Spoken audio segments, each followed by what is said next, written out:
In this episode, I speak with Brittney Ezell, and we discuss the importance of allowing teens to make mistakes. We talk about the role of parents in that process and the significance of hard work, resilience, and embracing failure and successes. We also highlight the value of a sense of belonging, self-confidence, and a growth mindset in personal success, the role of a coach in guiding individuals, and lastly, we emphasize the significance of personal performance and preparation in competition. We discuss the origins of Brittany's mental and physical strength and the importance of self-compassion, grace, and a growth mindset for young adults and parents. You're listening to Today's Leaders, From Teens to Titans. Hi, I'm Lorraine Connell, a teen leadership coach. I transitioned from teaching chemistry to coaching teens in leadership, helping them realize they can do hard things. We've often believed that leadership is an innate trait, but it's actually a skill you build and improve. On this show, you'll meet today's leaders who share their teenage experiences, revealing how they've developed confidence, direction, and the tools to become the leaders they are now. You'll discover how you or the teens in your life have the potential to be confident leaders, even if it doesn't seem possible today. Hello, everyone, and welcome back to Education Unimagined. Today, we have a very special guest joining us, Dr. Brittney Ezell, who brings a wealth of experience in athletics and leadership. We are going to dive into things like failure, courage, confidence, and mentorship. I am incredibly excited to hear Brittany's insights on all of these important subjects. So without further ado, oh my gosh, this is me trying to read and be myself at the same time. So so I, like you, am very good on the fly, not so good at reading a script. What a great segue. Oh, great segue into a conversation about failure when we flub our own intro. So totally fine. So without further ado, let's jump into our conversation. So Brittany, would you mind sharing a little bit about who you are right now and how your experience as a young person influenced your journey towards leadership, but really importantly, who you are today? Oh, wow. That's a loaded question, but thank you for having me on. I'm flattered and honored to be here. So hopefully our conversation lands where it's intended and we help some people. Who I am today, as you said, I am Dr. Brittney Ezell. Please don't get sick. I can't really help you. I really just did that so my brothers have to put it on my Christmas cards. I am the CEO team leader of Keller Williams Realty in Northeast Tennessee currently. I'm the executive vice president for Elite Entertainment Experiences, and I'm the director of the private housing network within Keller Williams Sports and Entertainment. I say that's what I am, but that's really just what I do. I'm the daughter of Eddie and Denise Goodwin of Franklin, Tennessee, and big sister to Brandon and Ben Ezell, and a very proud aunt and sister-in-law. So that's who I am. That's what I do. My early memories, how did I get started on a leadership journey? I think it goes back to my parents. They gave me the best gift ever, and they lived their life and let me watch, good, bad, and ugly. They talked to us. They didn't sugarcoat things. They didn't really hide things from us. But at the same time, I think I learned more by observing than I ever did in a conversation. And I watched my mother go from a stay-at-home mom working 3 jobs as a single mom. And then when she married my dad, she went back to school. And she graduated top of her class, became educator of the year in the state, and was superintendent of the #1 school system in the state of Tennessee when she retired. My leadership lens hits very close to home with her, and my dad being the COO president of a Fortune 500. They lived their life and let me watch, and that's how I got here. Actually, I often will say to parents that you are your kids' most important leaders. And so often I am saying that because most parents don't see themselves as leaders because they don't have an official title. So I really appreciate you crediting your parents in helping you develop your leadership skills. They are still my benchmark. They are still my sounding board. They are officially retired now. They are OG and GG. But they are just this wealth of knowledge and experience and failure and success, and it's all wrapped in this really cool competitive kindness that they have about them. And so it's just really easy to kind of flow into a role of leadership, because that's all I've really ever known is the way to be a leader is to serve other people. And that's all they did their whole life and never wanted any credit. So it's just nice to have a platform that I can give them a lot right now. I want to dive into your athletics and your experience in athletics as a young person because I'm curious if your parents were sending the message that it was okay to fail. Did you also find that to be true when you were an athlete in high school? Yeah, my parents never really shielded us from failure. They really kind of welcomed it. They would really kind of get upset when we wouldn't own it. I think that was the only time that failure ever became a focus. If we didn't own it, or if we tried to, push the onus to someone else, my parents had a big problem with that. But my parents were perfect example is all through high school, all 4 years. My dad and I went to the high school gym every morning at 6 o'clock. And we shot basketball for an hour, and then I would shower and go to school, and he would go off to work. And then I would practice in the afternoon, and then he would show back up after work, and we would shoot again and then go home. The best part about my experience with my parents as an athlete is they never let it last more than 24 hours. If I had a great game, we could celebrate for 24 hours. If I had a bad game, we could wallow in it for 24 hours. But the moment the sun came up the next day, it was on to the next task or the next game or the next, excuse me, next practice. I think they just realized that failure wasn't the opposite of success for me. It was part of success for me. And nobody is ever going to be an expert the first time they try something. So they just encouraged us to try. I really appreciated that. You were an incredible coach. I would love for you to share, as a coach of athletes, how did you help your athletes understand that mentality? Because I think they probably come from a lot of different experiences and backgrounds when they landed on your team. What were some of the things that you did to help cultivate that system? Oh gosh, that's a great question. I think it's a probably akin to what any educator does is you figure out their learning style. You figure out their motivation. You figure out their background, and kind of what deep down in their core really matters. And then you try to not play to it, but you try to promote their signature strength within all of that knowledge that you've gained. I'm sure I failed. I can't even think of how many times with trying to get an athlete to wrap their head around that we are all in a process of progress. And that's what I wanted them to focus on, is focusing on the process and letting the outcome be what it is and not affecting you. It's the whole reason people go hiking. It's who you become along the journey, not so much reaching the pinnacle, because the only way to get down is the same way you came up. What I used to tell them is you've got to find some joy in this journey of what we're doing and recognize the fact that you're going to be a walking trophy for your parents for the rest of your life. They're walking trophies for me right now. I don't know how many games they've won. I don't know how many games they lost. I don't even know how many points kids scored. It didn't matter. But I know that they're educated and that they're better humans for having been in the system that we created to support them, not to prevent them from failing, but to encourage them to try. Like I said with my parents, everyone just needs to be encouraged to try.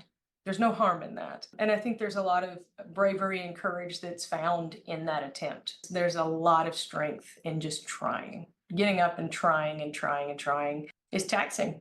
It is. But what we did with our athletes is we coached to the person, because the athlete was just a component of who they were at their core. It's like I said in my introduction, it was something they did. It wasn't just who they were. We just tried to speak to the person. That is amazing. And I think so often we're looking at an athlete as the component of what they bring to the team and not the person that has the athletic ability within them. For me, with anything, whether it's an athlete or an artist or a musician or a mathematician, talent is what lays the baseline. That's it. Your ceiling is created by your choices, really. And it's your choice to learn or your choice not to. It's your choice to be on time, or it's a choice not to. It's a choice to do extra work outside of the required, or it's a choice not to. Talent is not the great separator. Our choices are. While all of the athletes that we had remarkable talent, and like I said, that was the baseline, and a lot of it was just God-given genetic ability. It was the ability of that athlete to make a choice when it came to their attitude, when it came to their effort, when it came to their level of discipline or sacrifice. That's what makes or breaks a successful achiever. Doesn't matter the world that you're in. You want to be an achiever, take your talent as the baseline. Don't use your talent as the ceiling. So all the other things that surround your talent have to be what you focus on. Talent is the bare minimum. As a winning team, where did you guys cultivate failure opportunities? When I coached at the Division I level, I coached at smaller colleges. And so what we would try to do would be to schedule the bigger teams. And so it was one of those things that you never know how good you really are until you put yourself up against a different standard. And so that's what we would try to do. We understood going into almost every game we played in our non-conference schedule that we were going to be an underdog, but how good do you want to be? And there's a difference, and people don't understand because they get caught in their own little tunnel vision and their own little environment. And there's a difference between pretty good and pretty good for around here. I wanted our kids to figure out what pretty good really looked like. How do we challenge ourselves? Because it doesn't matter, again, regardless of what field you're in, regardless of what undertaking you're facing, there's always another level. And so we would always try to play a level up rather than a level down, and just to see how good we were. And we took a lot of lumps, and that's okay, but it was a confidence builder for our kids to realize they could compete. It was a big builder for our university because it gave them a lot of exposure, and we had opportunities to recruit and fundraise and do everything. The challenge when you start playing people that are bigger or better, or stepping into rooms with places that are going to make you feel like you don't belong, is getting past that level of anxiety that is really just a lie that we've all been fed, that you don't belong. You belong in every room that you step foot in. And we belonged on every court that we stepped foot on. And it was up to us to breathe life into that constantly. And we did. And we won a few, we lost several, and that's okay too. But what they took away from it was that experience of giving it a shot. Let's give it a shot. What's the worst thing that happens here? We lose. Okay. We play again on Tuesday. What's the worst thing that happens? You lose and you learn. That's it. I think that was the best way that we were able to use kind of losing to cultivate winning, and not just winning on the court, but mentality, culture, community. I think there was just a lot that came out of that. Want to ask you if you think that that feeling of belonging is a choice, and that, going back to what you said earlier, it's not about your athleticism or your talent, it's the choices you make. I do think that feeling of belonging is a choice. I think it was the Eleanor Roosevelt quote that, no one can make you feel inferior without your consent. You can't make me feel any kind of way that I don't want to feel. And if I walk in the room and I'm like, I'm intimidated, that's on me. But I had this question earlier today. I was on another call, and they said, well, what do you do when someone takes your self-confidence? And I said, well, how did they take it? Self-confidence is yours. That's between you and you. And walking into every room, if you're not comfortable with who you are, then it doesn't matter the environment. You're never going to be comfortable. It's get comfortable with you first. Know what you bring to the table. Know that you are the most unique creation ever, ever. Everybody is. We are remarkable, and everyone has a signature strength. And it is up to us for our entire life to find a way to get the most out of that signature strength. That's it. That's all we're supposed to do, is find that strength and give it away, because it was never ours to begin with. It was supposed to be shared with the world. That's why we were given it. The definition in your bio is that your success is based on how you make other people feel. And so if you can elaborate on how your success is based on how you make other people feel, or I'd love for you to go into that a little bit. Golly, I don't know if it's how I make you feel. I think it's really just my ability to hold up a mirror to you and remind you. I'm not a motivational speaker. I don't even find myself to be inspirational. I am a constant reminder to you of what you said you wanted to do, of what you identified as the things that are important to you. So I'm kind of like a little alarm clock and a reminder that, hey, if this is what you want, this is what you have to do. And if this is who you say you are, then why are you making choices that don't align with that? I think one of the things that I like to say that I'm capable of doing, and this is just my own personal belief, is that I can make you feel like you're always right. You're always right where you're supposed to be. You're always right with your opinion. You're always right to feel how you feel. Now, it doesn't mean I can't disprove, something as being false, but I want you to have the kind of confidence to say, I know I'm right. Convince me that I'm not. And there's a self-assuredness to that. And it's just kind of the coach in me, because all coaches really are, truthfully. A coach by definition is a carriage drawn by horses, right? So we're just along for the ride. It's our job to harness the horses and to point them in the right direction, and then just let them go. That's all I try to do, is just harness these incredible people and give them direction, and then let them run. I'm very Southern, and it's far easier to say whoa than it is to say giddy up. And so we let them go. And if I need to pull back on the reins and help you, I will. But other than that, giddy up, just go. Just go.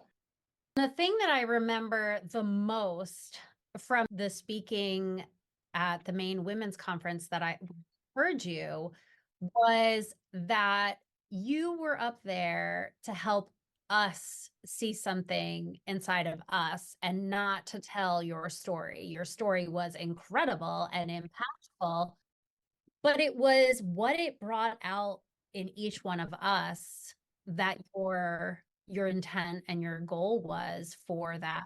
Yeah, I think that's all every interaction should be, is can you find some common ground that pulls on something inside of you to do better, be better, or to just self-examine? When I walk away from conversations, I want to walk away better. And I like to share with our staff here, I don't really care about being the smartest person in the room. I just want the room to get smarter. It doesn't matter to me. I'm in competition with no one. And I always kind of giggle when people say, well, what about somebody that wants to compete with you? I'm like, good luck, because you're going to be the only one playing that game. It's a competitive kindness in me that when there's time to compete and there's a realm for that, I'll embrace that and I'll run with it. But my kindness when it comes to competitiveness is that you winning doesn't mean I'm losing. And it's really wrapping your brain around abundance. You get that.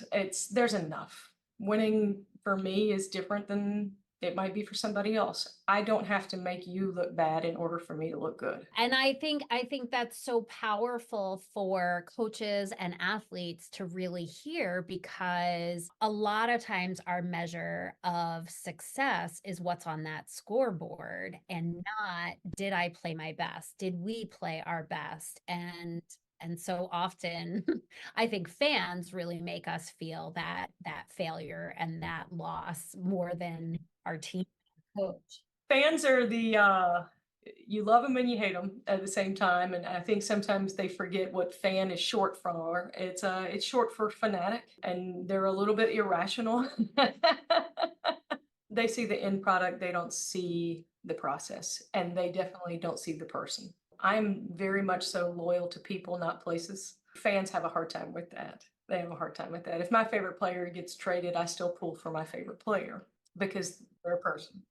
I would rather the things that are said about me be legacy building, would be things that will last, that will be eternal, and that will carry on long beyond my times on earth. I hope that. And I know nobody takes trophies to heaven. Sometimes people get caught up, they're not really winning, they're just celebrating someone else performing poorly. I never really got caught up in that. If you did your best and I did my best and you were better than me on that day, fantastic, congratulations. I don't really revel in anybody else's misery because I know how hard it is to actually win. Yeah, and I almost think it comes back to your 24-hour rule of, like, you can celebrate for 24 hours, you can wallow for 24 hours. Any longer than that, you're defeating the purpose of what it was.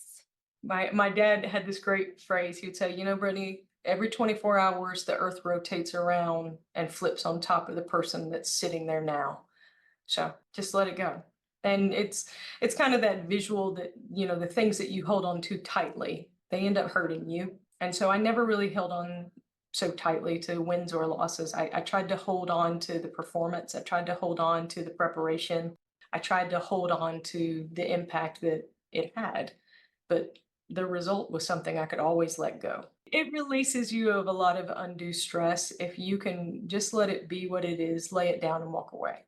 You have a finite amount of time to compete. You either performed your best or you didn't. You evaluate it at the end of it. Everyone sees the score. That's their evaluation. Yours has to be something else. Would we know who won if you couldn't keep score? No. It doesn't mean that I'm an advocate for games that don't keep score, because I do believe that that's how our world is. But if you were just watching the effort, if you were just watching the team, what would you figure out about those people, about that unit? And those are the things you try to watch as a coach. That's so valuable. It's really, really, really cool to think about, looking at the effort, seeing where you were, where you are now, where you're going. And I think as a leader, we always have to be thinking about where we're going, where we came from, and who we want to bring with us along that journey, who wants to join us along that journey. I 100% agree. Like I alluded to earlier, the whole reason to go hiking is to enjoy the journey. I don't know too many people that like to go hiking by themselves. You always hear about there's so many dangers if you go alone. There's so many this, and you have no one to share it with or no one to help you if you do stumble. That's why you take somebody when you go. Where do you think you developed your strength and your courage? Oh gosh, in what terms? My strength, like my intestinal fortitude, my guts, I guess. I think I got it from having it challenged at a very, very early age. I was in middle school the first time I really remember trying to call on some guts. I was playing in an AAU basketball game, and we were scrimmaging against some seniors in high school, and I was in the 6th grade. And I bailed out from taking a charge. I got out of the way. I was afraid. My coach, I'll remember it till the day I die, he called timeout and told me I had no intestinal fortitude. And I was in 6th grade. I had no idea what he was talking about. After the game, my first question to my dad, I said, "What did Coach Harlow mean that I didn't have any intestinal fortitude? What is that?" I was like, "It's bothering me." And my dad starts laughing. He said, "You were gutless." And my entire face changed. My dad said in that moment, it was like, that's never going to happen to me again. You're never going to think that of me again. So we played the seniors again the following week, and I took like 4 charges, got just completely beat to a pulp. But the conversation on that ride home, and my dad would laugh about it. He goes, "Yeah, that took some guts." I had to actually do it and step into the line of fire to figure out that I could. And then once I did it, it was fine. So I guess that's where I first started calling on a little bit of mental strength because I was so upset and that killed me. That crushed my soul. It just bothered me. I think truthfully, from an early age, I always wanted to be someone that everyone could count on. And I hated that being called into question. It was interesting as you were telling that story. I first interpreted your reaction to the what your coach said to you, but your reaction was how it was perceived about you. And so that drove you to show up the next time with the courage that you knew you had. It would be counterproductive for coaches to tell you things that were detrimental to you. You may not like their tone, you may not like their stance, you may not even agree with what they're saying. If you really think about it, how silly would it be for a coach to tell an athlete something that would harm them or that wasn't true? Coaches do it, and I'm guilty of it. We do it in different tones, we do it in different language, it gets very intense when emotions are involved. I was able to discern, the message pretty quickly and let it kind of sink in. For me, what is he trying to say? He's trying to say, I need you to step up here for your team. Don't bail out. It got scary, it got tough. They're bigger, faster, stronger, and you dodged.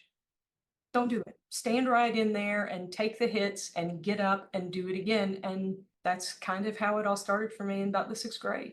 But I also credit my parents on it because they didn't rush to defend me. They didn't run down the sideline and yell at a coach who was yelling at me. They didn't sit in the stands and become locker room lawyers and talk about how horrible this person was.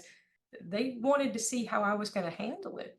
The fact that your dad chuckled at that comment, I think that tells an entire story right there, that you were able to release the tension and reflect on, was there humor in that? Was that, I almost think about you saying earlier how you're just a mirror. You held that mirror up, that coach held that mirror up, and you didn't like what you saw, so you made a change. It wasn't like he, berated me or went in about it. He just kind of let me process. And yeah, that's really all it is everything that we do as an athlete or as a coach or in everything is feedback.